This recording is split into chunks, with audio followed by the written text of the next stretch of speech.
ఉత్తరాంధ్రకు నువ్వు మీ నాన్న చేసిందేంటో చెప్పండి అంటూ నారా లోకేష్ ని సూటిగా ప్రశ్నించారు మంత్రి సీద్రి అప్పలరాజు. టీడీపీ పార్టీ జాతీయ ప్రధాన కార్యదర్శి నారా లోకేష్ ఉత్తరాంధ్ర పర్యటనలో భాగంగా శ్రీకాకుళం జిల్లాలో పర్యటన చేస్తూ ఆదివారం పలాస సమీపంలో ఏర్పాటు చేసిన బహిరంగ సభలో చేసిన వ్యాఖ్యలకు దీటుగా స్థానిక ప్రగతి భవన్ లో ఏర్పాటు చేసిన ప్రెస్ మీట్ లో మంత్రి అప్పలరాజు ఫైర్ అయ్యారు. 14 సంవత్సరాల హయాంలో 3 సార్లు ముఖ్యమంత్రిగా చేసిన మీ నాన్న చంద్రబాబు శ్రీకాకుళం జిల్లాకు మీరు చేసిందేంటి? 14 ఏళ్లు మీ నాన్న గాడిదలు కాస్తున్నాడా?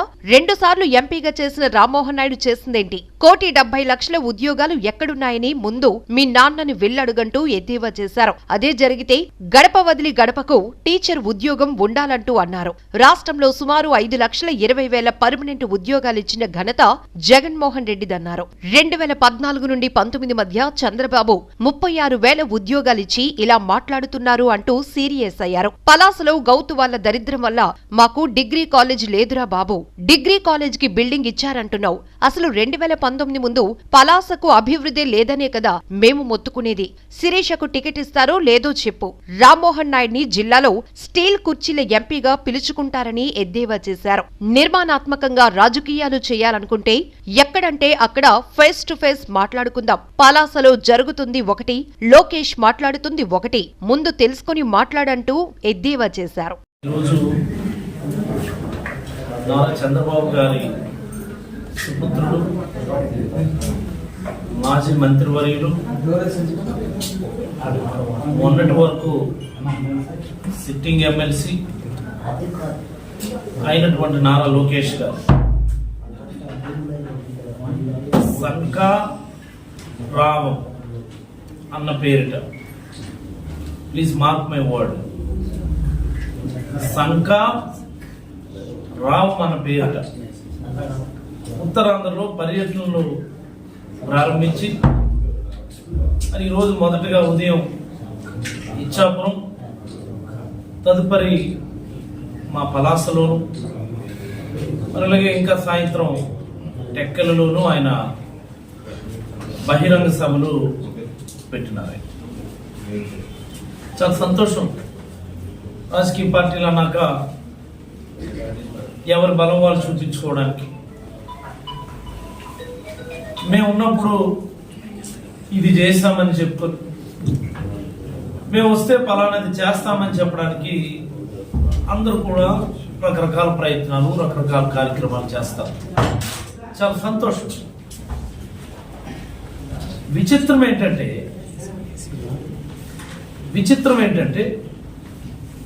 14 సంవత్సరాలు ముఖ్యమంత్రిగా పనిచేసినటువంటి చంద్రబాబు, 3 పర్యాయాలు ముఖ్యమంత్రిగా పనిచేసినటువంటి చంద్రబాబు హయాంలో ఇది నేను చేశాను, ఈ మాదిరి నేను పరిపాలన చేశాను, నాకు మళ్ళీ అవకాశం ఇవ్వండి, మళ్ళీ ఆ మాదిరి నేను పరిపాలన చేస్తాను అని చెప్పలేనటువంటి పరిస్థితుల్లో కేవలం జగన్మోహన్ రెడ్డి గారిని తిట్టడానికి, మరి ఆయన నియోజకవర్గాల పరిధిలో ఉన్నటువంటి ఎమ్మెల్యేలను తిట్టడానికి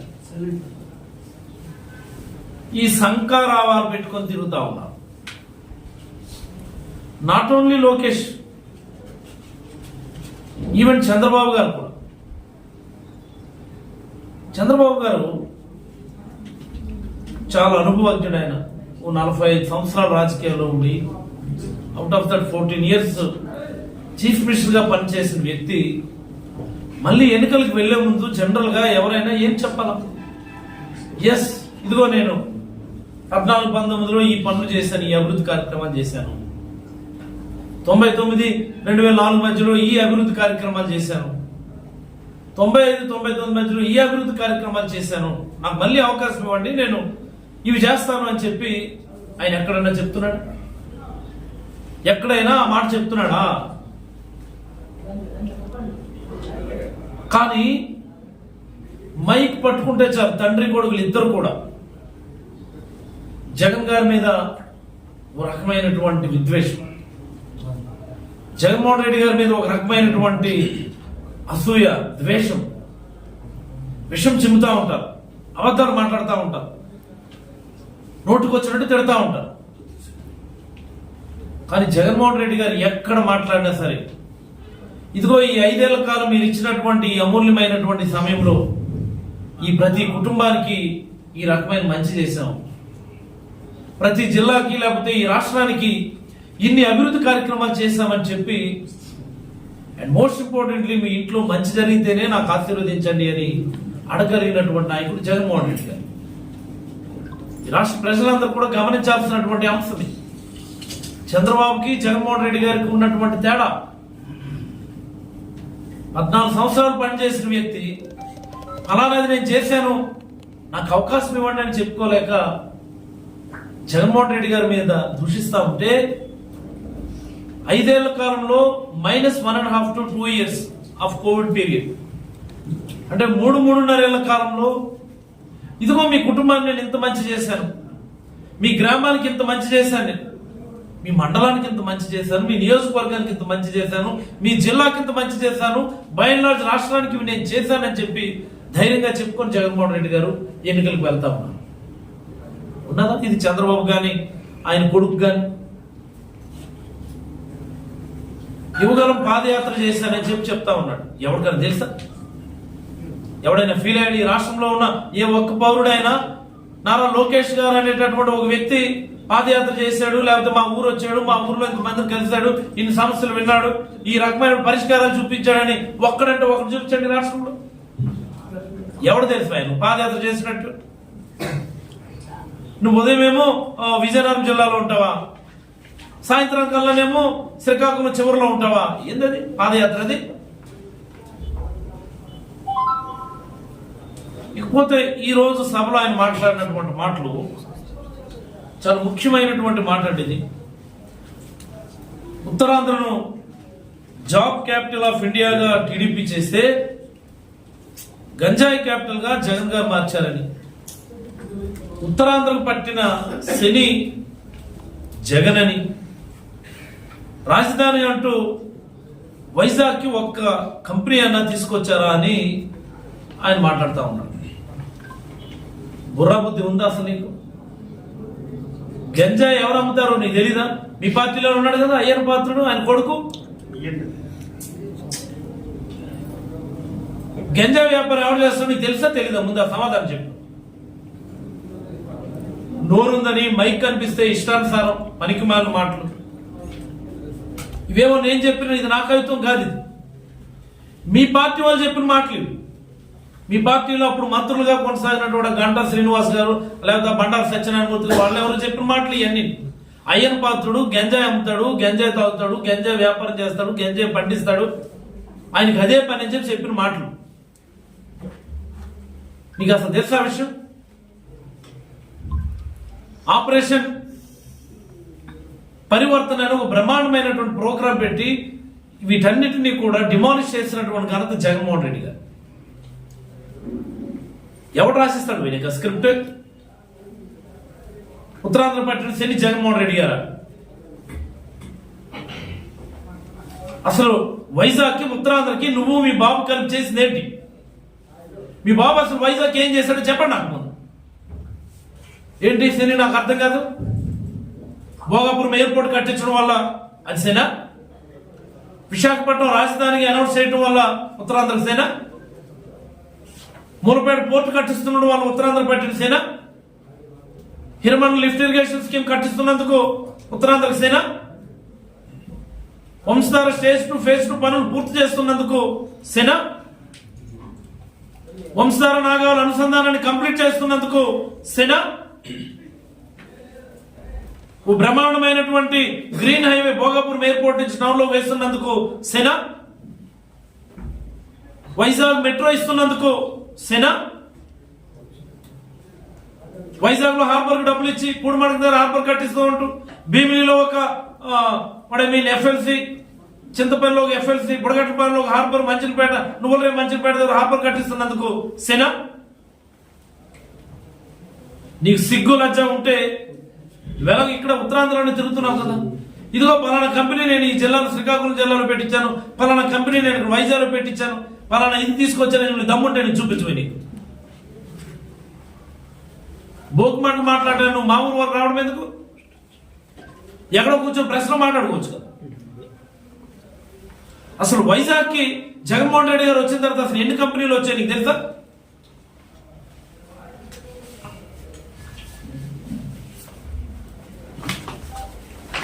రాస్కో లోకేష్, రాస్కోను బల్క్ డ్రగ్ పార్క్ నక్కపల్లి దగ్గర పనులు మొదలు కాబోతా ఉన్నాయి కదా.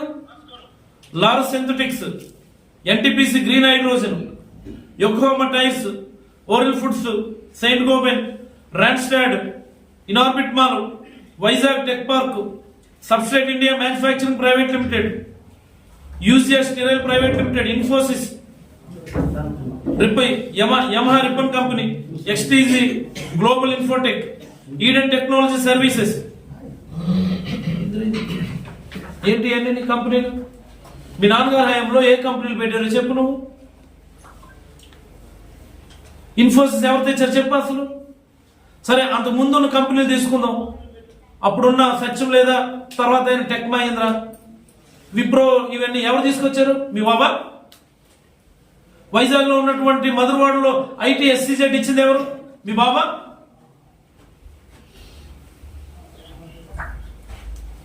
అదాని డేటా సెంటర్స్ అనేది ఎక్కడుంది? మనం వచ్చిన తర్వాత మొదలు పెడతా ఉన్నాం. వాళ్ళు కోవెక్ మాట్లాడుతున్నాడు. ఉత్తరాంధ్ర పట్టిన శని మీ బాబు. ఆ మాటకు వస్తే ఈ రాష్ట్రాన్ని పట్టిన శని మీ బాబు చంద్రబాబు. ఎక్కువ తక్కువ మాట్లాడితే మాత్రం లోకేష్ గారు ఎర్ర బుక్ రాసుకుంటాను, ఎర్ర బుక్ రాసుకుంటా. అది ఎర్ర బుక్ కాదు, అది ఎర్ర బుక్. అది just mark my word, that's not a red book, ఎర్ర బుక్. అది ఇలాంటి ఎరుముడా కొడుకు రాసుకునేటటువంటి బుక్. అది బుర్రబుద్ధి ఉండక్కర్లే. సరే, విశాఖపట్నం చేసింది ఏంటి? విజయనగరం జిల్లాకు చేసింది ఏంటి? శ్రీకాకుళం జిల్లాకు చేసింది ఏంటి? మళ్ళీ నువ్వు మాట్లాడుతున్నాను ప్రపంచంలో ఎక్కడికి వెళ్ళినా సిక్కోలు వాసులే, ప్రపంచంలో ఏ మూలకి వెళ్ళినా సిక్కోలు కార్మికులే. ఆ పరిశ్రమలేవో ఇక్కడికి వస్తే అందరికి ఇక్కడే ఉపాధి కలుగుతుంది కదా. మరి మీ నాన్న 14 సంవత్సరాలు ముఖ్యమంత్రి గాడిదలు కాస్తున్నాడా చంద్రబాబు? సమస్య అది కదా. ఇక్కడ ప్రపంచంలో ఎక్కడికి వెళ్ళినా సిక్కోలు వాసులు ఎందుకు? ఈ 60 సంవత్సరాలు ఆంధ్ర రాష్ట్ర అవతరణ తర్వాత, ఈ 70 సంవత్సరాల స్వతంత్ర భారతదేశంలో అత్యధిక కాలం ఈ రాష్ట్రాన్ని ముఖ్యమంత్రిగా పరిపాలించింది మీ బాబు చంద్రబాబు. మీ బాబు చంద్రబాబు ఈ రాష్ట్రానికి ఏం చేయలేదు కాబట్టి, మా సిక్కోలకి ఏం చేయలేదు కాబట్టి, మా ఉత్తరాంధ్రకి ఏం చేయలేదు కాబట్టి ఎక్కడికి వెళ్ళినా మా సిక్కోలు వాసులే వలసలు వెళ్ళిపోతా ఉన్నారు. దాన్ని కరెక్ట్ చేయడానికే జగన్మోహన్ రెడ్డి గారు ఉత్తరాంధ్ర మీద ప్రత్యేక ప్రేమ చూపించారు. ఆ వలసలు ఆపాలని, ఉద్యోగ ఉపాధి అవకాశాలు ఇక్కడే కల్పించాలని, మరింత అభివృద్ధిలోకి ప్రాంతం రావాలని విశాఖపట్నాన్ని పరిపాలన రాజధానిగా అనౌన్స్ చేసింది. కళ్ళు దుబ్బాయి నీకు అసలు అవగాహన ఉందా? What is executive capital? దేనిపై ఎగ్జిక్యూటివ్ క్యాపిటల్ అని అనౌన్స్ చేశాం? ఉపాధి కలగడం లేదనే కదా. అరే పోయికాల మాటలు. సిక్కోలు ప్రజలు వెళ్ళిపోతున్నారు. ఆయన 2 సార్లు ఎంపీగా చేశారు రామ్మోహన్ నాయుడు. గాడిదలు కాస్తున్నాడు ఆయన. మాట్లాడితే పార్లమెంట్ లో ఇంగ్లీష్ లో మాట్లాడుతున్నాడు. ఎవరికి కావాలి? ఇంగ్లీష్ లో మాట్లాడితే ఉద్యోగాలు వచ్చేస్తాయి శ్రీకాకుళం జిల్లాలో. హిందీలో బ్రహ్మాండంగా మాట్లాడితే ఎంతమందికి ఇక్కడ ఉపాధి వచ్చింది? రాష్ట్ర విభజన జరిగినప్పుడు మీ నాన్న ముఖ్యమంత్రి, ఈయన ఎంపీ, మరి ఇద్దరు కలిసి ఏం చేశారు? మా జిల్లాకి ఒక ఇన్స్టిట్యూట్ ఇచ్చారు మీరు. 28 కేంద్ర సంస్థ రాష్ట్ర విభజన జరిగిన తర్వాత ఈ రాష్ట్రానికి వస్తే ఒక్కడంటే ఒక్క కేంద్ర ప్రభుత్వ సంస్థని ఈ జిల్లాలో మీరు పెట్టించారా? మా రామ్మోహన్ నాయుడు ఆడు పనికిమాలిన, ఈ దేశంలోనే అత్యంత పనికిమాలిన ఎంపీ కింజరాపు రామ్మోహన్ నాయుడు. ఆయన పట్టుకొని నువ్వు తిరుగుతున్నావు. ఆయన కేవలం మాటలే చెప్తాడే. ఒక తమ్ముడు ఉపన్యాసానికే పనికి వస్తాడు ఆయన నేర్చుకొని నువ్వు తిరుగుతున్నాడు. ఆయనకు మించిన పనికిమాలిన నువ్వున్నావు. నాకు అర్థమవుతుంది. ఏంది ప్రపంచంలో ఎక్కడ చూసి సిక్కోలో లేనా? అందుకే బాబు, అందుకనే మా జిల్లా వాసులందరూ వలసలు వెళ్ళిపోతున్నారనే ఈరోజు బుడగట్లపాలెం దగ్గర ఫిషింగ్ హార్బర్ కట్టించుకుంటా ఉన్నాం. రాబోయే రోజుల్లో ఈ జిల్లా ప్రతి మత్స్యకారుడు కూడా ఈ ప్రాంతంలోనే వేట చేసుకునేటటువంటి అవకాశం. నాట్ ఓన్లీ బుడగట్లపాలెం, నువ్వులరే మంచిలపేట దగ్గర ఇచ్చినటువంటి ఎఫ్ఎల్సీ పనులు కావాలని ఆపినాం. మేము హార్బర్ కట్టిస్తాం, హార్బర్గా మార్పు చేస్తున్నాం. ఖచ్చితంగా హార్బర్ నిర్మాణం జరుగుతుంది. అక్కడ రాసుకోను. ఇక్కడే ఉద్యోగ ఉపాధి అవకాశాలు కల్పించాలని మోర్పేట పోర్టు నిర్మిస్తాను. నీకు దమ్ముంటే నువ్వు వెళ్ళి చూడు. మీ నాన్న 14 సంవత్సరాల హయాంలో 3 సార్లు ముఖ్యమంత్రిగా పరిపాలించిన సమయంలో ఈ ఎంటైర్ 980 కిలోమీటర్ల తీర ప్రాంతంలో ఎక్కడైనా ఒక హార్బర్ కానీ ఒక పోర్టు కానీ శంకుస్థాపన కానీ ప్రారంభం కానీ చేశాను. మీ నాన్న దమ్ముంటే నువ్వు చెప్పు. నువ్వు మాట్లాడేస్తావు. నువ్వేమో ఎక్స్ మినిస్టర్, నువ్వు ఎలాగైపోయి నువ్వు మంత్రి. నువ్వు ఎక్కడ నువ్వు గెలిచావు? నువ్వు మంత్రి అయిపోవడానికి నీకున్న అర్హత నువ్వు మంత్రిగా పనిచేయడానికి. చంద్రబాబు పుడితే నువ్వు మంత్రి అయిపోతావు. నువ్వు ఏంటిది నాకు అర్థం కాదు. ఏమి ఈ ఆంధ్రప్రదేశ్ మీ బాబు జాగీర్ అనుకుంటున్నావా? ఈ ఆంధ్రప్రదేశ్ ప్రజలు చంద్రబాబు బానిసలు అనుకుంటా ఉన్నావా? నీకు సమాధానం చెప్పి తీరాను. మీ బాబు కట్టిన పోర్టులు ఎక్కడ? మీ బాబు కట్టిన హార్బర్లు ఎక్కడ?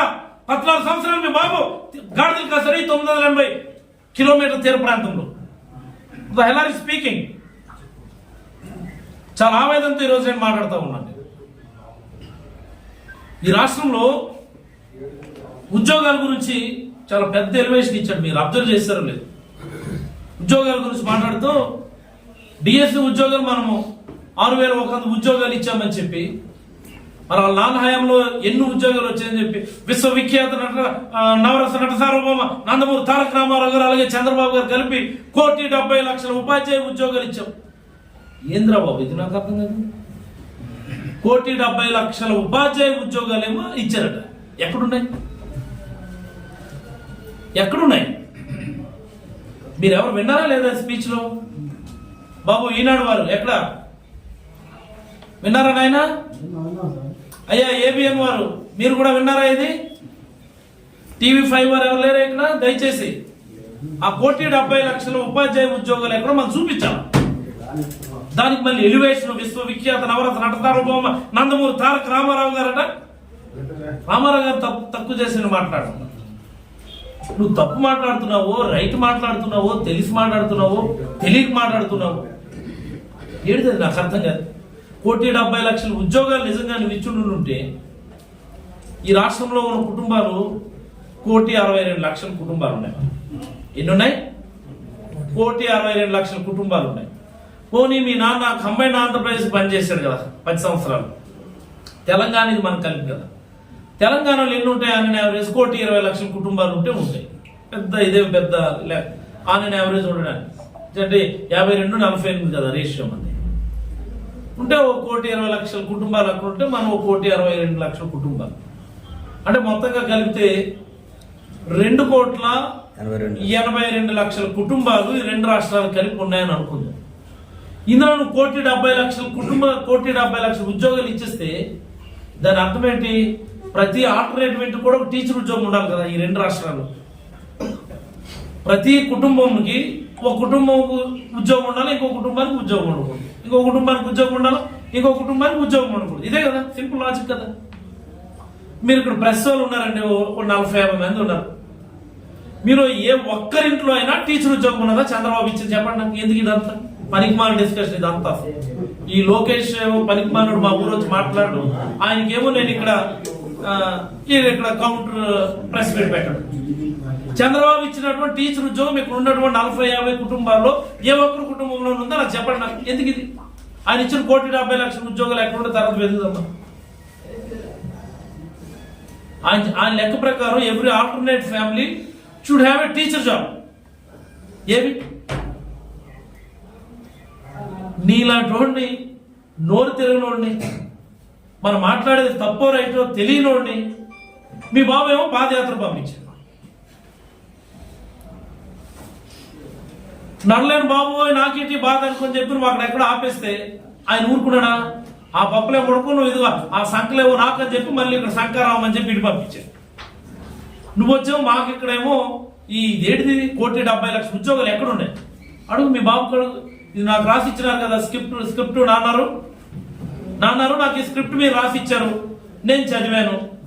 అదిగో ఆ డాక్టర్ ఏమో ఆ పాయింటే పట్టుకొని అడుగుతున్నాడు 1,70,00,000 టీచర్ ఉద్యోగాలు ఎక్కడ ఉన్నాయని మాకు చూపించండి అని చెప్పి అడిగి. బుర్ర ఏమైనా పని చేస్తుందా? అసలు నీకేమన్నా నీ మాటల మీద నీకేమైనా కంట్రోల్ ఉందా లేదా నాకు డౌట్. నాకు ఏం మాటలవి పిచ్చి మాటలన్నీ మాట్లాడుతున్నావు. భోగాపురం ఎయిర్పోర్ట్కి ఏమో ల్యాండ్ ఎక్విజిషన్ జరగలేదట. ఊరయ్యి ఎల్లురా బాబు, అక్కడ పనులు బ్రహ్మాండంగా జరుగుతున్నాయి. ఆ జిఎంఆర్ రోడ్ దుమ్ము రేకొట్టేస్తా ఉన్నాడు అక్కడ. అసలు ఎంత అన్యాయం అంటే, మా శ్రీకాకుళం జిల్లా హెడ్ క్వార్టర్స్ లో ఐటీ కంపెనీ కోసం అని చెప్పి ప్లేస్ కేటాయించారట. ఎక్కడ చూపించి నాకు, నేను వస్తాను. నేను బాబు ఈనాడు వారు మీకన్నా తెలుసా ఎక్కడున్నారండి? ఈటీవీ వారు పోనీ దయచేసి రేపు మీరు వెళ్ళి ఆ నారా లోకేష్ గారు ఐటీ మినిస్టర్ గా ఉన్నప్పుడు శ్రీకాకుళంలో కేటాయించినటువంటి ఆ స్థలాన్ని ఒకసారి మీరు చూపించండి దయచేసి.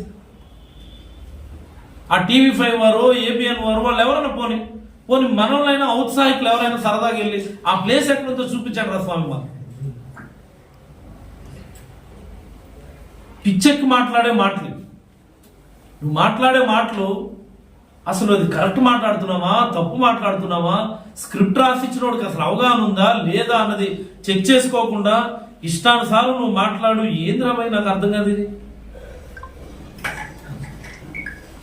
నాకు అసలు ఇలాంటి చంద్రబాబు పాదయాత్ర పంపించి సంకనాకించడానికి పంపించడం, తెలుగుదేశం పార్టీకి సంకనాకించడంలో ఇదే మొదటి అడుగని నేనైతే అభిప్రాయపడతా ఉన్నా. అనేకమైనటువంటి అంశాలైనా ఇష్టానుసారం మాట్లాడుతూ అధికారుల్ని చంపేశారని, లేకపోతే విధ్వంసం జరిగిపోతుందని, అదని ఇదని. ఉద్యోగాల గురించి కూడా మాట్లాడదామండి ఒక్క నిమిషం. మనం ఈ 1,70,00,000 ఉద్యోగాల్లో పడి మనమేం ఉద్యోగాలు ఇచ్చామో యాక్చువల్గా ఇది ప్రజలకు చెప్పాల్సిన అవసరం ఉంది. ఆంధ్రప్రదేశ్ ప్రజలందరికీ నేను ఒక విషయం తెలియజేయదలుచుకున్నాను. ఈ రాష్ట్రంలో సుమారుగా 5.6 లక్షల పర్మనెంట్ ప్రభుత్వ ఉద్యోగాలు ఉన్నాయి right now at this junction. 5,60,000 ఉద్యోగాలు, ప్రభుత్వ ఉద్యోగాలు, పర్మనెంట్ జాబ్స్, గవర్నమెంట్ జాబ్స్. నేనేమి contract jobs, outsourcing jobs వీటి గురించి నేనేం మాట్లాడడం లేదు. I'm discussing about only the permanent government jobs. Right now at this junction ఉన్నటువంటివి 5.6 లక్షల ఉద్యోగాలు యావరేజ్గా అటు ఇటుగా ఉంటాయి. ఈ 5.6 లక్షల ఉద్యోగాలు జగన్మోహన్ రెడ్డి గారు ముఖ్యమంత్రి అయ్యే సమయానికి రాష్ట్రంలో ఉన్నటువంటి పర్మనెంట్ జాబ్స్ 3.4 lakhs. 3.4 lakhs. ఈ కేవలం ఈ 5 ఏళ్ల కాలం, కోవిడ్ పీరియడ్ తీసిస్తే ఇంకా 2.2 లక్షల ప్రభుత్వ ఉద్యోగాలు ఇచ్చినటువంటి ఘనత జగన్మోహన్ రెడ్డి గారు. ది ఐరనీ ఈస్ 65 సంవత్సరాల ఆంధ్రప్రదేశ్ అవతరణ తర్వాత అనేక మంది ముఖ్యమంత్రులు, అనేక ప్రభుత్వాలు వచ్చి, ఇన్ని ప్రభుత్వాలు వచ్చిన తర్వాత 2019 మనము జగన్మోహన్ రెడ్డి గారు ముఖ్యమంత్రి అయ్యే సమయానికి రాష్ట్రంలో ఉన్నటువంటి ఉద్యోగాలు 3.4 lakhs అయితే ఒక్క 5 ఏళ్ల కాలంలో 2.2 లక్షల ఉద్యోగాలు జగన్మోహన్ రెడ్డి గారు ఇచ్చారు. లోకేష్ ఇది రాసుకో. మీ నాన్నగారు నన్ను అడుగు చెప్తారు, ఆయన కూడా లెక్కలు చెప్తారు.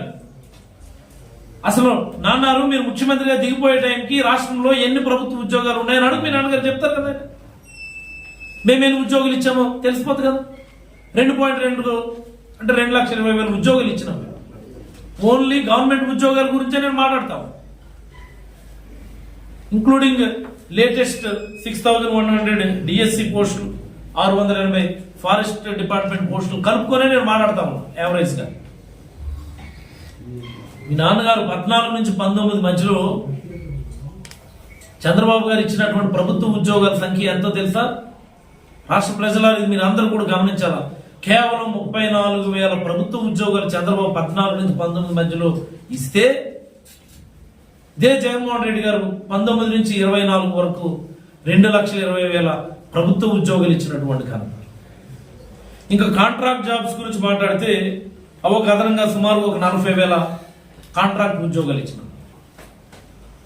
అవుట్ సోర్సింగ్ సుమారుగా వాలంటీర్ల గురించి నేను మాట్లాడడం తీసేస్తే 1,23,000 అవుట్ సోర్సింగ్ ఉద్యోగాలు ఇచ్చాము. ఏపీఎస్ఆర్టీసీ ఉద్యోగుల్ని గవర్నమెంట్ లోకి మంచి చేస్తామని ప్రభుత్వ ఉద్యోగులుగా వాళ్ళని గుర్తించాం. ఇంత స్వర్ణయుగం నిజంగా ఉద్యోగాలకు సంబంధించి ఎప్పుడైనా ఉందా స్వాతంత్రం వచ్చిన తర్వాత ఈ ఆంధ్రప్రదేశ్ రాష్ట్రానికి? ఈయన కూడా వచ్చి మాట్లాడేస్తాడు నేను ఉద్యోగాల కల్పన గురించి, ఉద్యోగాలు ఇవ్వడం గురించి. ఇంకెవరికి తెలీదా? టీవీలు లేవా, సోషల్ మీడియా లేదా, సెల్ ఫోన్ లేవా, ఇంటర్నెట్ లేదా, గూగుల్ లేదా? గూగుల్ తెలుగు అనేస్తే దాన్ని టక టక టక టక టక టక వచ్చేస్తున్నాయి. మీ జాతకాలు చక్కగా వచ్చేస్తున్నాయి. ఎప్పుడో ఇంటర్నెట్ రాకముందు అప్పుడు ఉడికినాయేమో మీ పప్పులు, ఈనాడు, ఆంధ్రజ్యోతి, టీవీ పప్పులు తప్ప ఇప్పుడు లేదు. జస్ట్ గూగుల్లో 2014 నుంచి 19 మధ్యలో ఎన్ని ఉద్యోగాలు చంద్రబాబు కల్పించాడంటే చక్కగా వచ్చేస్తుంది. 19 నుంచి 24 మధ్యలో ఎన్ని ఉద్యోగాలు జగన్మోహన్ రెడ్డి గారు క్రియేట్ చేశారంటే చక్కగా వచ్చేస్తుంది కదా, చెక్ చేసుకోండి. దీనికేమో పెద్ద నువ్వు ఎర్ర బుక్, ఈ డ్రామాలు ఎవరికి అవసరమే? నీ బాడీ లాంగ్వేజ్ కి నువ్వు మాట్లాడే మాటలకి ఏమన్నా సంబంధం ఉందా? బ్రహ్మానందం సీరియస్ డైలాగ్ చెప్తే అనుకుంటే అది ఉన్నది. నువ్వేమో ఎర్ర బుక్, మరి మాకు లేవు, మాకు కోపం లేదు, మాకు ఆవేశం లేదు. మాకు చంద్రబాబు కొడుకు కాబట్టి నువ్వు ఏదైనా మాట్లాడచ్చు. చంద్రబాబు కొడుకు అయితే ఎవరికి ఎక్కువ అని అడుగుతున్నాను. పిచ్చి పిచ్చి మాటలు మాట్లాడితే మాత్రం నీ ఎర్ర బుక్గా మారుతుందని కూడా హెచ్చరిస్తా ఉన్నాను.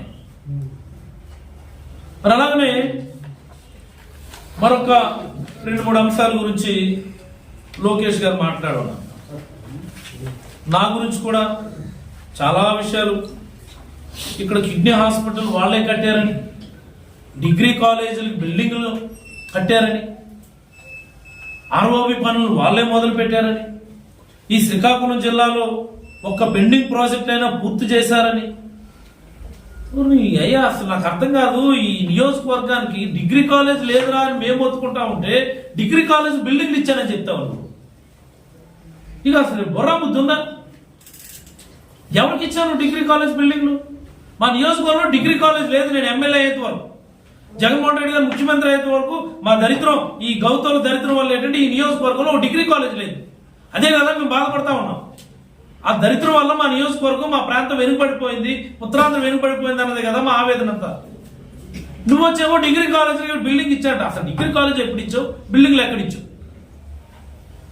నీకు స్క్రిప్ట్ రాసి ఇచ్చినోడు కన్నా బుర్రా బుద్ధి ఉండాలా, చదువు నీకన్నా బుర్రా బుద్ధి ఉండాలా, నీ చేత మాట్లాడించినటువంటి వేదిక మీద కూర్చొని ఉన్నారు వాళ్ళకన్నా బుర్రా బుద్ధి ఉండాలి. అసలు ఇక్కడ ఏం జరుగుతుంది? డిగ్రీ కాలేజ్ లేకుండా డిగ్రీ కాలేజ్ బిల్డింగ్లు ఇచ్చావా అంటే ఇది సాధ్యమా? ఇది ఆర్ఓబి పనులు నువ్వు మొదలు పెట్టావా? అసలు అది ఆర్ఓబికి ఏ అండ్ ఎటువైపు ఉంటుందో నీకు తెలుసా? నీకు స్క్రిప్ట్ రాసి ఇచ్చిన వాళ్ళకన్నా తెలుసా? అది ఎందుకు ఆగిపోయిందో తెలుసా? ఎప్పుడు పనులు మొదలు పెట్టారో తెలుసా? హనుమంత్ అప్పయ్యదోర్ గారు ఆయనలో మొదలు పెట్టివి ఎప్పుడు 2007, ఇది 2024, 17 సంవత్సరాల క్రితం రా నాయన. నీకు అప్పుడు వయసు నువ్వు ఇంకెక్కడల్లా అక్కడ స్టాన్ఫోర్డ్ యూనివర్సిటీలో ఎక్కడో స్విమ్మింగ్ పూల్లో గట్రా ఉండుంటావు ఆ టైంకి. నువ్వు ఇవన్నీ బాధలు చూసే మా నాయకుడు పాదయాత్ర చేసి వీటన్నిటి మా మంజూరు చేస్తే ఆర్ఓబి పనులు మేము చేసుకుంటున్నాం. శ్రీకాకుళం జిల్లా గురించి కూడా నువ్వు మాట్లాడేస్తే ఏంద్రబాయ్ నాకు అర్థం కాదు. Vamsadhara phase 2 stage 2 near completion in the regime of Sri YS Jaganmohan Reddy garu. రాసుకో లోకేష్. నేరడ్ బ్యారేజ్ అనేది ఒకటి ఉంటుంది, నీకు తెలుసా? నువ్వు విన్నావు అసలు ఎప్పుడైనా? మీ నాన్నగారు అడుగు చెప్తారా? నేరడ్ బ్యారేజ్ అనుకున్న డాక్టర్ నన్ను అడుగుతున్నాడు, ప్రెస్ మీట్ లో కూర్చొని నన్ను వాయిస్తున్నాడు. అసలు నేరడ్ బ్యారేజ్ అంటే ఏంటి, అది ఎక్కడుందని అడుగుతున్నాడు అన్నాడు. మీ నాన్నగారు చెప్తారు కదా. నేరడ్ బ్యారేజ్ కట్టకపోతే ఆ హిర్మన్ రిజర్వాయర్ కి ఫుల్ కెపాసిటీ రాదు నాయన. మీ నాన్నగారు కూడా తెలుసు నాయన. మీ నాన్నగారు ఎప్పుడు కూడా నేరడ్ బ్యారేజ్ కట్టాలని, కట్టించాలని, లేకపోతే ఒరిస్సా గవర్నమెంట్ తో మాట్లాడాలని, కోర్టుల్లో దాని గురించి ఫైట్ చేయాలన్నటువంటి సెన్సిబిలిటీ మీ నాన్నగారికి లేదు నాయన. ఆ నాయకుడు జగన్మోహన్ రెడ్డి గారు ముఖ్యమంత్రి అయిన తర్వాత ఒరిస్సా గవర్నమెంట్ తో మాట్లాడారు. Interim solution lift irrigation scheme అక్కడ ఇచ్చి కొట్ట బ్యారేజ్ దగ్గర, కొట్ట బ్యారేజ్ పై నుండి హిర్మన్ రిజర్వాయర్ కి ఇప్పుడు వాటర్ మనం లిఫ్ట్ చేయబోతున్నాం. పనులు కూడా బ్రహ్మాండం జరుగుతున్నాయి. వీలైతే అవి కూడా వెళ్ళి చూడి. ఈ జిల్లాకి ఏం చేయాలా, ఏం కావాలనేది అవగాహన ఉన్న నాయకుడు మా నాయకుడు జగన్మోహన్ రెడ్డి గారు అయితే 14 సంవత్సరాల ముఖ్యమంత్రి కాలంలో తీవ్రంగా ఉత్తరాంధ్ర నిర్లక్ష్యం చేసి, ఉత్తరాంధ్ర అంటే వలసలాంధ్ర అని చెప్పి నిరూపించినటువంటి నాయకుడు మీ నాన్న చంద్రబాబు. వైజాగ్ మీ నాన్నగారు చేసింది ఏంటి, విజయనగరం చేసింది ఏంటి, మాకు చేసింది ఏంటి? నువ్వు చెప్పు స్వామి, మేము వింటామని చెప్తున్నాం కదా. ఆ మాట చెప్పకుండా ఎర్ర బుక్ తీస్తాను, ఊరికే ఎవడో రాసి ఇచ్చింది నేను మాట్లాడతాను. ఇక్కడ ఏమంతా ఎర్రోలు మేము లేము. ఇక్కడ చదువుకొని డాక్టర్ కోర్సులు చదువుకొని డిగ్రీలు పోస్ట్ గ్రాడ్యుయేషన్ చదువుకొని ఇక్కడ రాజకీయాల్లోకి వచ్చి జగన్మోహన్ రెడ్డి గారి ఆదేశాలకు, జగన్మోహన్ రెడ్డి గారి ఆశీస్సులతో పనిచేస్తూ మా ప్రాంతానికి ఏదో మంచి చేయాలని ప్రయత్నం చేస్తున్నటువంటి వాళ్ళు. నీలాంటి చదువు సంజయ్ లేనటువంటి పనికిమాలినోళ్ళని మేము పెద్దగా పట్టించుకోము. అసలు తొక్కుకుంటూ వెళ్ళిపోతామే తప్ప ఆగే ప్రసక్తి ఉండదు. నువ్వేంటి నాకు అసలు మా స్పీడ్కి నువ్వేంటి కాసుకోగలరు? నువ్వేంటి కాసుకోగలరు మా స్పీడ్కి? 2 నెలలు ఆగితే స్పీడ్కి బ్రేక్లు వేసేస్తావా? అసలు నువ్వే నియోజకవర్గంలో పోటీ చేస్తావో నీకు దమ్ముంటే నువ్వు చెప్పు, తర్వాత నీ మాటలు వింటాం మేము. కనీసం మీ నాన్నగారు కుప్పం నుంచి పోటీ చేస్తారో లేదా అదే చెప్పు, అప్పుడు వింటాము. ఆ శిరీషకి అసలు టికెట్ ఇస్తారో లేదో ముందు ఆ విషయం చెప్పు, ఆ సంగతి చూద్దాం. ఆ రామ్మోహన్ నాయుడు గురించి మరి చెప్పక్కర్లేదు. అట్లీస్ట్ ఈ రోజు ఆయన గుర్తించాడు. ఆయన చేసే పని కేవలం స్టీల్ కుర్చీలు అన్న విషయాన్ని ఆయన గుర్తించినందుకు చాలా సంతోషం. ఈ జిల్లా మొత్తం రామ్మోహన్ నాయుడిని స్టీల్ కుర్చీలు ఎంపీగా గుర్తిస్తున్నందుకు సంతోషం. ఊకదంపుడు ఉపన్యాసాల వల్ల, స్టైలిష్ గా ఇంగ్లీష్ లో మాట్లాడడం వల్ల, బ్రహ్మాండంగా హిందీలో మాట్లాడడం వల్ల, నువ్వు వెళ్ళి విదేశాల్లో చదివి రావడం వల్ల ఈ జిల్లాకు నయ పైసా ఉపయోగం లేదు. ఈ జిల్లాకు నిజంగా నువ్వు చేసింది ఏంటో మాకు చెప్పు స్వామి, మేము వింటాం. అవన్నీ వదిలేసి నువ్వు అసలు ఇంద్రవై రామ్మోహన్ నాయుడు ఇది నా ఏజే ఇంచుమించుగా. నీకంటే వెనకాల వచ్చాను రాజకీయాల్లోకి, నేను నీకంటే వెనకాల వచ్చాను నేను. నువ్వు మీ నాన్నగారి పేరు చెప్పుకొని వచ్చావు, మీ చిన్న నాన్నగారు నీకు అండగా ఉన్నారు. మాకు అదేట్లేదు. ముందు వెనక ఉన్నది జగన్మోహన్ రెడ్డి. ఎన్ని పనులు చేస్తామో చూసుకు రాసుకోను. ఏం చేశారా ఆయన? మీరు కూడా వచ్చి ఈ వార్నింగ్లు, ఇష్టానుసారం దూషణలు పద్ధతి కాదు. రాజకీయాల్లో హుందాతనం కోల్పోయి చంద్రబాబు ఎలాగా పిచ్చి పిచ్చిగా మాట్లాడుతూ ఉన్నాడో ఆయన పిచ్చి ఈయన కూడా వచ్చింది. ఆయనకే కాదు, వేదిక మీద ఉన్న నాయకులందరూ కూడా అనుకుందని నేనైతే అభిప్రాయపడుతూ మళ్ళీ అడుగుతా ఉన్నా నిర్మాణాత్మకంగా చర్చించడానికి లోకేష్, నువ్వు శ్రీకాకుళంలో అయినా సరే, విజయనగరం జిల్లాలో అయినా సరే, విశాఖపట్నం జిల్లాలో ఎక్కడైనా సరే నువ్వు పిలువు, నేను వస్తాను. చక్కగా నీ ఎదురుగా కుర్చీలో కూర్చొని మాట్లాడతాను. నీకు అవగాహన లేనటువంటి అనేకమైనటువంటి అంశాన్ని నీకు ఎక్స్ప్లెయిన్ చేస్తాను. ఏం చేస్తే ప్రజలకు మంచి జరుగుతుందో కూడా నేను చెప్తాను. ఊకదంపుడు మాటలు లేవు, సొల్లు కబుర్లు లేవు, పనికి మాలినటువంటి వార్నింగ్లు లేవు, ఈ ఎర్ర బుక్కులు లేవు, ఏం అవసరం లేదు. నువ్వు డేటా తెచ్చుకో. మీ నాన్నగారిని అడిగి 14 సంవత్సరాల డేటా మీ నాన్నగారిది, కేవలం ఈ 5 ఏళ్ల కాలం డేటా పట్టుకొని నేను వస్తాను. ఎక్కడైనా సరే, మా జిల్లాలోనా, మా నియోజకవర్గాలకు దాటి వెళ్ళిపోయి సరే వస్తాను. పాపపండు రమ్మంటే వస్తాను, శ్రీకాకుళం రమ్మంటే వస్తాను, ఆంధ్ర వస్తాను, ఎక్కడ రమ్మంటే వస్తాను. ఆయా నియోజకవర్గాలు ఏం చేసాం పోనీ అది కూడా చెప్తాను. నీకు చేతనవుతుందా? నీకు దమ్ముందా? అవగాహన చేసుకొని ముందు ఆ స్క్రిప్ట్ రైటర్ ఎవడో పిలిచాడు, మందలించు. 1,70,00,000 ఉద్యోగాలను రాస్తే డాక్టర్ మా మీద ఎక్కేస్తున్నాడని చెప్పి వాళ్ళు అడిగారు. డిగ్రీ కాలేజ్ లేదు, డిగ్రీ కాలేజ్ బిల్డింగ్లు ఇచ్చామని చెప్పి ఎక్కువ తొక్కేస్తున్నా డాక్టర్ అని చెప్పేసి ఆ స్క్రిప్ట్ రైటర్ని అడిగాను. కనీసం నీ మాటలు జనాలు వింటారు. నీ నాన్నగారికి చెప్పు, ఆరోగ్యం జాగ్రత్తగా చూసుకోమని చెప్పు. ఎందుచేతండి ఇవి చివరి ఎన్నికలు, జగన్మోహన్ రెడ్డి గారు మళ్ళీ అఖండ మెజారిటీతో ముఖ్యమంత్రి అవుతారు. మరి మీ నాన్నగారు అప్పటికి కంప్లీట్లీ ముసలితనం ఆవహిస్తుంది. ఇప్పటికీ ఆయనకి బుర్ర పనిచేయడం లేదు. నేను మాట్లాడింది ఈ రోజు గుర్తుండడం లేదు, మొన్న మాట్లాడింది నిన్నటి గుర్తుండడం లేదు. కాబట్టి తరువాత పరిస్థితి మరింత దుర్భరంగా ఉంటే నువ్వు ఎంత ఎక్కువ చేస్తే అంతకు మించి మేము కూడా మాట్లాడగలం అన్నటువంటి విషయాన్ని నువ్వు గుర్తెరగాలని, గుర్తుంచుకోవాలని, నీకు మీ నాన్నగారికి మంచి బుద్ధి ఆ దేవుడు ప్రసాదించాలని మనస్ఫూర్తిగా నేనైతే కోరుకుంటూ సెలవు తీసుకుంటాను. సంపాదించానని ఎస్ నిజం. నేను 600 కాదండి, అవి యాక్చువల్గా 606 కోట్లు. అవి 606 కోట్లు నేనైతే సంపాదించాను. కాకపోతే ఆ డబ్బులన్నీ కూడా ఆస్తుల రూపంలో ఉన్నాయి, నా బినామీల పేర్ల మీద ఉన్నాయి. ఇదిగో నా బినామీల పేర్లు కూడా చదువుతా ఉన్నాను. గౌతు విజయలక్ష్మి గారు, వైఫ్ ఆఫ్ గౌతు శివాజీ గారు. యార్లగడ్డ శిరీష గారు, వైఫ్ ఆఫ్ యార్లగడ్డ వెంకన్న చౌదరి గారు. యార్లగడ్డ వెంకన్న చౌదరి గారు, గౌతు శివాజీ గారు కల్లుడు. గౌతు అనురాధ గారు, గౌతు శివాజీ గారు కుమార్తె. వీళ్ళందరూ నా బినామీలు. అనేకమైనటువంటి ఆస్తులు నా బినామీల పేర్ల మీద నేనైతే కూడగట్టాను. వాటన్నిటి వివరాలు కూడా మీకు ఇవ్వడం జరిగింది.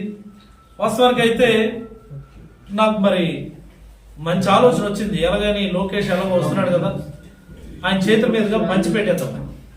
అండ్ మోస్ట్ ఇంపార్టెంట్, కొన్ని 100 ఎకరాలు డీ పట్టా భూములు ఉన్నాయి నా బినా ఈ నలుగురు పేర్ల మీద.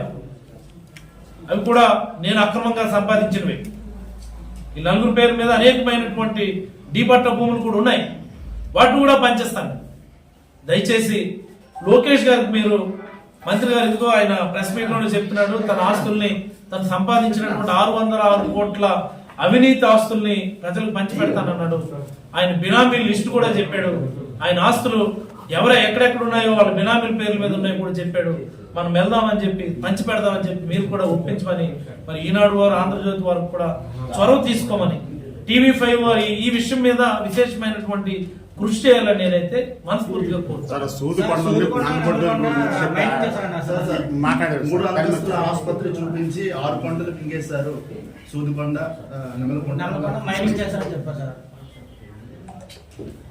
నల్లబొడ్లూరు కొండను ఎవడో అన్నాడు. నల్లబొడ్లూరు కొండ దగ్గరికి మనం వెళ్దాం. ఆవిడ కూడా తీసుకొని రండి. అక్కడే కావాలంటే నల్లబొడ్లూరు కొండ దగ్గరే కూర్చొని చర్చించుకుందాం. అసలు ఆడికి ఏమైనా అవగాహన ఉంది? బుద్ధానంకి ఏంటి కావాలి? ఆడికి ఏమైనా అవగాహన ఉంది? నల్లబొడ్లూరు కొండ దగ్గర అయినా నేను వస్తాను. మీరన్న సూదుకొండ ఎవడు తినేశాడు, ఎవడు ఎన్నెన్ని ఎకరాలు అక్కడ గోతులు తవ్వేశాడో నేను చూపిస్తాను. ఆవిడ వస్తుందా? ఆవిడ రమ్మనండి.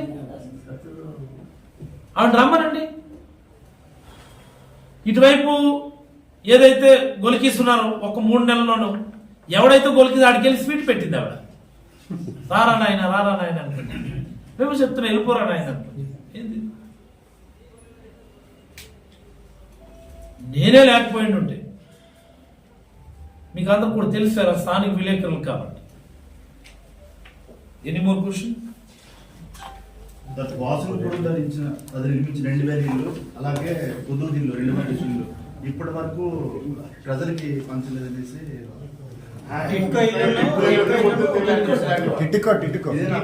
లోకేష్ ఆయన కార్ మీద వస్తూ టిట్కో ఇల్లు చూసాడట. ఆయన ఒక 2-3 ఇయర్స్ ముందు చూస్తుండే టిట్కో ఇల్లు అనేది వాళ్ళు ఎంతవరకు కట్టారో ఆయన తెలిసేది. వాళ్ళు ఎంతవరకు కట్టారో మీకు అందరికీ తెలుసు కదా. 1 or 2 ఫ్లోర్స్ కట్టి ఆపేసినటువంటి వాటిని 980 ఇల్లు సుమారుగా వాటిని మనం పూర్తి చేసాం. మేబీ కపుల్ ఆఫ్ డేస్ లో డిస్ట్రిబ్యూట్ చేస్తాం. టిట్కో ఇల్లుని పూర్తి చేసినటువంటి ఘనత మనది. ఆయన ఇదేదో పెద్ద ప్రాజెక్ట్ అనుకుంటా ఉన్నాడు. ఆయన కొద్దిగా ఇటు పక్కకు తిరిగి చూస్తే ఆడ కనిపిస్తుంది ఆయనకు ఒక సుమారుగా 75 ఎకరాల్లో 2500 జగనన్న కాలనీ, సుమారుగా 70-80% ఇల్లు పూర్తి అయిపోయినటువంటి ఒక నగరం అక్కడ కనిపిస్తుంది. కొద్దిగా ఆయన పక్కకు తిరిగి చూస్తే అదే టిట్కో ఇల్లు నానుకొని జరుగుతున్నటువంటి పనులు 150 ఎకరాల్లో జగనన్న స్మార్ట్ లేఅవుట్ కోసం అని చెప్పి మనం రోడ్ వర్క్స్ అన్ని కూడా బ్రహ్మాండంగా చేస్తా ఉన్నాం. ఏమై కనిపించలేదా లోకేష్ అన్న? 150 ఎకరాల్లో స్మార్ట్ లేఅవుట్ పలాస్ కోసం తయారు చేస్తా ఉన్నాం. ఆ పక్కనే 2500 ఇల్లు ఇచ్చినాం అక్కడ జగనన్న లేఅవుట్ అంటూ. వెళ్ళి చూడు, పెద్ద టౌన్షిప్ అక్కడ నిర్మాణం జరిగిపోయింది. నువ్వు ఇచ్చిన ఇల్లు అండి, నాకు అర్థం కాదు. ఇలాంటి టౌన్షిప్ మా నియోజకవర్గంలో ఇన్నున్నాయి. కాబట్టి ఆయన కేవలం భయపడి టౌన్లోంచి వెళ్తే చాలా సగర్వంగా నిలబడినటువంటి రీసెర్చ్ హాస్పిటల్కి నమస్కరించాల్సి వస్తుంది అన్నటువంటి భయంతో నేను టౌన్లోంచి వెళ్ళలేదు అనుకుంటా ఉన్నాను. టౌన్లోంచి వెళ్తే రండి, ఎవరైనా సరే మా పలాసకు రండి, స్వేచ్ఛగా జీవించండి అని చెప్పి ఆహ్వానం పలికేటటువంటి వైడ్ కేటీ రోడ్డు ఆహ్వానం పలుకుతుంది అన్నటువంటి భయంతో అయినా టౌన్ నుంచి వెళ్ళలేదని నేను. మీరు పర్మిషన్ ఇవ్వలేదని అంటే సార్ రైల్వే ఫ్లైఓవర్ బ్రిడ్జ్ ఏదైతే ఉందో వాళ్ళ టైంలో వర్క్ అవుతుంటే మీ ప్రభుత్వం వచ్చింది. ప్రస్తుతం ఈ ప్రభుత్వం వచ్చిన తర్వాత ఆగిపోయాయి. అలాగే కేటీ రోడ్డు పనులు కూడా జరగలేదు. పనికి మాలోడు ఆ రోడ్డు మీద చెప్తే కదా జరిగిందో లేదో తెలిసేది. ఆర్ఓవి పనులు కూడా కనిపిస్తాయి కదా, ఆ రోడ్లో చెప్తే ఆర్ఓవి పనులు తెలుసు కదా. ఎవరి పనులు మొదలు పెట్టాడు అని తెలియదు. రాజకీయ అంతకంటే అవగాహన లేదు. కనీసం ఇచ్చిన స్క్రిప్ట్ కరెక్ట్ కాదో కూడా చెక్ చేసుకోకుండా ఏమిటో గందరగోళం. అదొక గందరగోళ యాత్ర, సంకారావ యాత్ర. కేసుల గురించి మీ అందరికీ ఒక విషయం చెప్పాలి. మీరు ఒకసారి నా ఎన్నికల ఎఫిడవిట్ మీరు ఒకసారి గమనిస్తే అందులో నా మీద 4 కేసులు ఉంటాయి, 4 ఎఫ్ఐఆర్లు ఉంటాయి. డిఫరెంట్ సందర్భాల్లో 4 ఎఫ్ఐఆర్లు ఉంటాయి నా మీద. నేను రాజకీయాల్లోకి ఎప్పుడు వచ్చానంటే 2017 మేలో వచ్చాను. ఎన్నికలు ఎప్పుడయ్యాయంటే 2019 ఏప్రిల్, అంటే 2 ఏళ్ల కాలం అనుకున్నాను. ఈ 2 ఏళ్ల కాలంలో ఈ నియోజకవర్గ ప్రతిపక్ష నాయకుడి మీద పెట్టినటువంటి కేసులు 4 కేసులు పెట్టారు నా మీద. ఇప్పుడు ఇదే శిరీష గారు 5 సంవత్సరాల ప్రతిపక్షంలో ఉంది కదా, ఆవిడ మీద ఒక్క ఎఫ్ఐఆర్ ఉందా? Single FIR. I'm challenge. మీరు వెళ్ళి అడగండి ఒకసారి. కేవలం 2 ఏళ్ల కాలం నేను అపోజిషన్ లీడర్, 5 ఏళ్ల కాలం కూడా కాదు. 2 ఏళ్ల కాలంలో నా మీద 4 ఎఫ్ఐఆర్లు ఉన్నాయి. ఆ 4 ఎఫ్ఐఆర్ల వివరాలు కూడా ఎన్నికల ఎఫిడవిట్లు ఉంటాయి, మీరు చెక్ చేసుకోండి. 2018 కాశీబుక్ పోలీస్ స్టేషన్ లో ఎఫ్ఐఆర్ నెంబర్ 33 ఐపీసీ సెక్షన్స్ 143, 283, 341, 141. ఈ కేసు ఏంటో తెలుసండి. ఇది డోకి హరీష్ అనేటటువంటి ఒక వ్యక్తిని కిరాతకంగా ఇక్కడ తెలుగుదేశం పార్టీ కార్యకర్తలు రోడ్డు మీద కొట్టి చంపేసి రైల్వే ట్రాక్ మీద పడేస్తే ఈ పలాస నియోజకవర్గంలో ఉన్నటువంటి వేలాది మంది ప్రజలు ఒక రోజంతా కూడా కొన్ని వేల మంది ప్రజలు రోడ్డు మీదకి వచ్చి ధర్నా చేసి ఆ ప్రజలందరినీ మోటివేట్ చేయడంలో, ప్రభుత్వాన్ని ప్రశ్నించడంలో మేము చేసినటువంటి పాత్రకి వాళ్ళు మాకు ఇచ్చినటువంటి బహుమానం 4 సెక్షన్లు. 2018 ఎఫ్ఐఆర్ నెంబర్ 33 నోట్ చేసుకోవాలి, చాలా ఇంపార్టెంట్. మరి అలాగే 2018లో ఎఫ్ఐఆర్ నెంబర్ 72 కాశీబుక్ పోలీస్ స్టేషన్ లోనే 151C. దేంట్లో కేసు తెలుసండి. ఇది ప్రత్యేక హోదా కోసం మేము ఉద్యమం చేస్తాం. ప్రత్యేక హోదా కోసం అని చెప్పి మేము ధర్నాలు చేస్తే దానికి అప్పటి ప్రభుత్వం మాకు ఇచ్చినటువంటి బహుమానం మా ఎఫ్ఐఆర్. ఇంకొక FIR CrPC number 104/2018 sections 353, 341 and 34.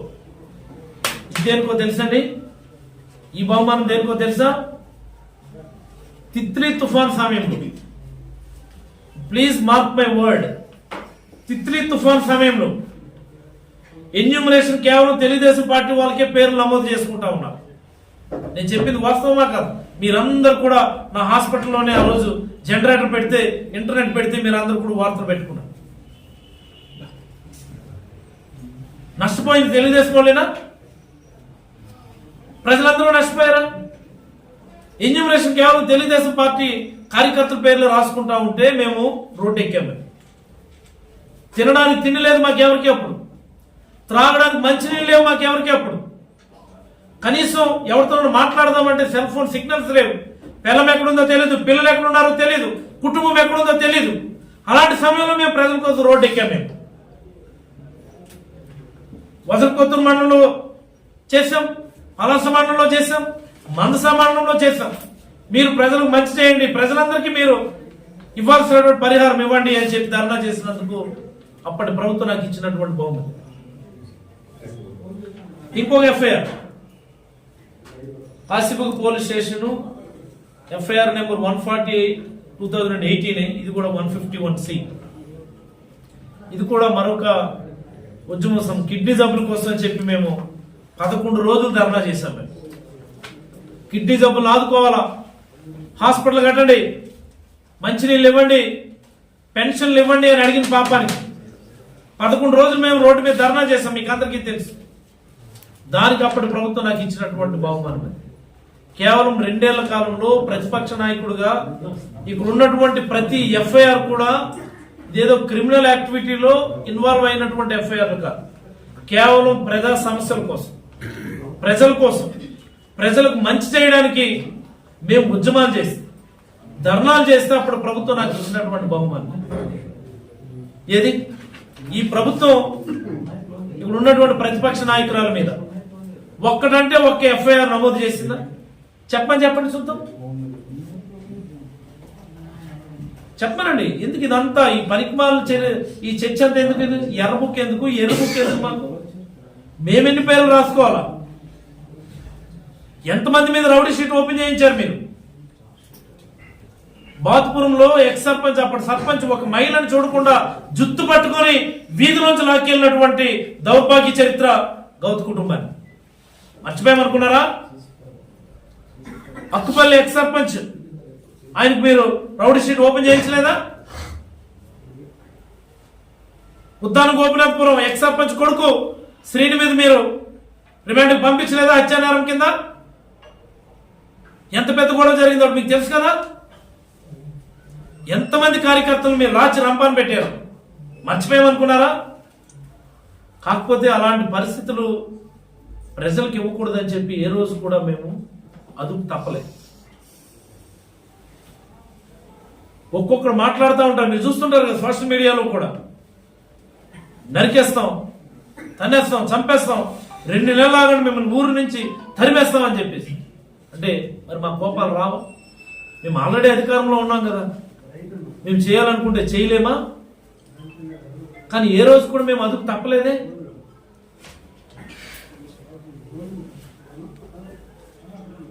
వాళ్ళే మాట్లాడతారు, ఓ ఆక్రమణలు అనుకుని చెప్పి. ఒకడొచ్చి అంటాడు, చెరువుల్లో కట్టేశారు, మీరు అధికారులు దమ్ముంటే తీసేయండి అని చెప్పి తీయడానికి వెళ్తేనో అదో పెద్ద గొడవ, అదేదో రాష్ట్ర సమస్యలు. ఇంకోటి అంటాడు, కాలువలు ఆపేస్తాడని చెప్పి ఆడే కాలు మీద పెద్ద కట్టడం కట్టేస్తున్నాడు, అది తీయడానికి వెళ్తేనే అదో పెద్ద గొడవ. ఏం బ్రతుకులు రా మేము అసలు? ఏం బ్రతుకులు ఇవి? బానిస బ్రతుకులు మేము. మారండి. ఈ నియోజకవర్గ అభివృద్ధి కోసం, ఈ జిల్లా అభివృద్ధి కోసం, ఈ రాష్ట్ర అభివృద్ధి కోసం పార్టీలకు అతీతంగా, వర్గాలకు అతీతంగా, రాజకీయాలకు అతీతంగా అందరికీ అన్ని చేయాలన్నటువంటి లక్ష్యంతో మా నాయకుడు జగన్మోహన్ రెడ్డి గారు పనిచేస్తా ఉన్నారు. ఆయన ఆశయంతో మేమందరం కూడా ఇక్కడ పనిచేస్తాం. ఆయనతో కలిసి పనిచేద్దాం, ఆయనతో అడుగు వేద్దాం. ఆయన మళ్ళీ ముఖ్యమంత్రి చేసుకుంటే ఈ రోజు ఈ రాష్ట్రంలోని ప్రతి కుటుంబానికి కూడా మంచి జరుగుతుంది. ఇలాంటి రాజకీయ కక్షల గురించి మాట్లాడేటటువంటి ఈ దౌర్భాగ్య నాయకుల వల్ల ఈ రాష్ట్రానికి, ఈ జిల్లాకి ఎలాంటి ఉపయోగం లేదని నేనైతే మీకు అందరికీ మనవి చేస్తూ